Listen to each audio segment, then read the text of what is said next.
Mungkin berkaitan dengan satu sosok yang semua orang sayang, yang semua orang rindu. Betul. Kalau dia Ali UMNO, tak sah kalau kita tak rindu beliau. Betul. Bila sebut pasal bosku, tak ada serinya Pau ini tanpa kehadiran bosku. Tapi mungkin yang boleh lepaskan kerinduan ini kepada ahli-ahli sendiri, mungkin ada pesanan untuk Pau 2025 ni yang dia tercinta, ada mungkin ada sedikit pesanan untuk mereka. Apabila saya jumpa dengan DSN lah, mungkin kadang-kadang di mahkamah, kadang-kadang di penjara Kajang, beliau tak pernah lupa lah Kak Umbi UMNO ya.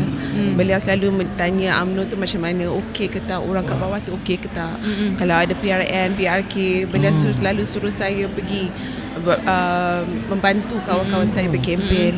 Masa di PRN Sabah juga, masa tu saya baru bersalin. Dia cakap tak apa, cucu tak penting. Tak apa, bukan cucu tak penting. Yalah, cucu tu mak jaga. Ya. Boleh jaga. Mak jaga.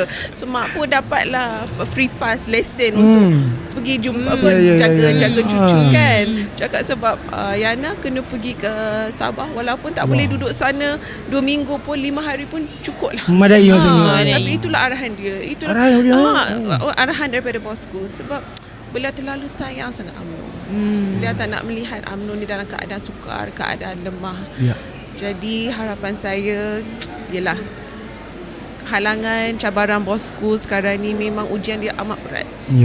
Betul. Tapi insya-Allah dalam dengan doa Akak Umbi, mungkin perwakilan yang mungkin akan hadir solat Jumaat pada 17 hari bulan Januari pada hari terakhir Pau.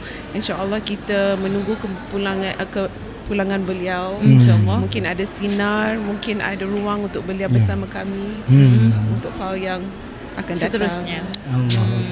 Sedih pula.